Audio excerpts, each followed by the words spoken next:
Ekonomik kriz. Bu kelimeler belki de modern çağın en derin yaralarını ifade ediyor.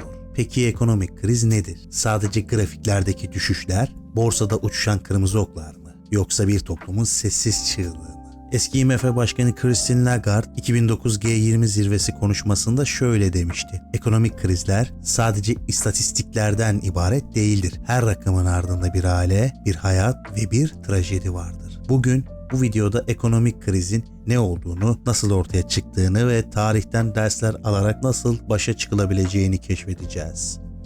Ekonomik krizi açıklamaya çalışırsak eğer, ekonominin genelinde üretim, tüketim ve ticaret gibi hayati süreçlerin bozulduğu, büyümenin durduğu ve işsizliğin arttığı dönemlerdir diyebiliriz. Ancak bu basit tanım krizin derin etkilerini anlatmaya yetmez. Ekonomik krizler genellikle şu 4 temel nedenin bir araya gelmesiyle ortaya çıkar. Finansal dengesizlikler, yanlış ekonomik politikalar, küresel şoklar, psikolojik faktörler. 1. Finansal dengesizlikler. Kredi balonları ve aşırı spekülatif yatırımlar ekonomik krizlerin en büyük sebeplerinden biridir. Örneğin 2008 küresel finansal krizinin tetikleyicisi Amerika Birleşik Devletleri'ndeki konut kredisi balonuydu. 2008 krizinde Amerika Birleşik Devletleri'nde 10 milyondan fazla insan konutlarını kaybetti ve dünya ekonomisi toplamda 15 trilyon dolar kayıp yaşadı. 2. Yanlış ekonomik politikalar. Hükümetlerin aldığı yanlış kararlar krizi daha da derinleştirebilir. Yetersiz denetim, bütçe açıkları veya hatalı faiz politikaları ekonominin temel dengesini bozabilir.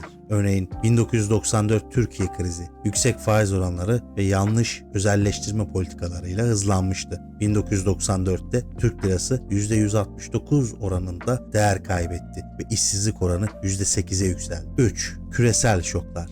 Pandemiler, doğal afetler veya savaşlar gibi beklenmeyen olaylar ekonomik dengeleri sarsabilir. Covid-19 pandemisi bunun en güncel örneği. Pandemi sırasında küresel ekonomi %3.4 küçüldü. 2020'de dünya genelinde 114 milyon insan yoksulluk sınırının altına düştü. 4. Psikolojik faktörler. Ekonomik krizler sadece rakamlarla ilgili değil, insan psikolojisine de bağlıdır. Piyasalarda yayılan korku, yatırımların durmasına ve tüketimin azalmasına yol açar. 2008 finansal krizinin zirveye ulaştığı dönemde Amerika Birleşik Devletleri'nde Dow Jones Endeksinde önemli düşüşler yaşandı. Özellikle 29 Eylül 2008 tarihinde Dow Jones Endeksi 778 puanlık bir düşüşle tarihindeki en büyük kayıplarından birini yaşadı. Bir ekonomik kriz, İstatistiklerde görünen rakamlardan çok daha fazlasıdır. İnsanların yaşamlarını, toplumsal bağları ve gelecek umutlarını etkiler. Bir ekonomik kriz sırasında işsizlik oranları hızla yükselir. Aileler gelirlerini kaybeder, evler boşalır, sofralar eksilir.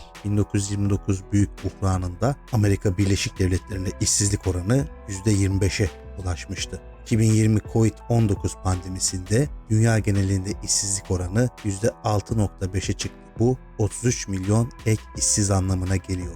Dünya Bankası'na göre 2020 yılında küresel yoksulluk sınırında yaşayan insanların sayısı 730 milyona ulaştı. Ekonomik krizler bireylerin psikolojisini de etkiler. Borç yükü, geçim sıkıntısı ve işsizlik insanlarda depresyon, kaygı ve stres oranlarını arttırır. Ayrıca toplumsal huzursuzluklar, protestolar ve siyasi istikrarsızlıklar kriz dönemlerinde artış gösterir. Örneğin 2010 Yunanistan borç krizi sırasında ülke çapında kitlesel protestolar yaşanmıştı. Her kriz tarih boyunca bir travma olarak kaydedilmiş olsa da aynı zamanda önemli dersler de bırakmıştır. Tarihin en yıkıcı ekonomik krizlerinden biri olan Büyük Buhran, dünya genelinde 30 milyon insanı işsiz bıraktı. Bu süreç sosyal güvenlik reformlarının geliştirilmesine ve ekonomide daha sıkı düzenlemelere yol açtı. 1997 Asya krizi, Güneydoğu Asya ülkelerinde hızla yayıldı ve küresel piyasalarda büyük dalgalanmalara neden oldu. Ancak kriz sonrası Asya ülkeleri ekonomik sistemlerinde reform yaparak daha güçlü bir yapı kazandı. 2008 küresel finansal krizi, finansal sistemdeki zayıflıkları ortaya çıkardı ve bankacılık sektöründe düzenlemelerin artmasına neden oldu. Dünya genelinde trilyonlarca dolar zarar yaşandı. Ancak ekonomik dayanıklılık artışı için önemli adımlar atıldı. Ekonomik krizler insanlık tarihinin kaçınılmaz bir parçası gibi görünse de ders alınarak etkileri azaltılabilir. Daha sıkı denetim, etkili ekonomik politikalar ve toplumun dayanışma ruhu krizlerin yaralarını sarabilir. Unutmayın, ekonomik kriz yalnızca düşen rakamlar değildir. O insan hayatlarının ve umutlarının derin bir sınavıdır. Ama her kriz yeniden ayağa kalkmak için bir fırsat da yaratır.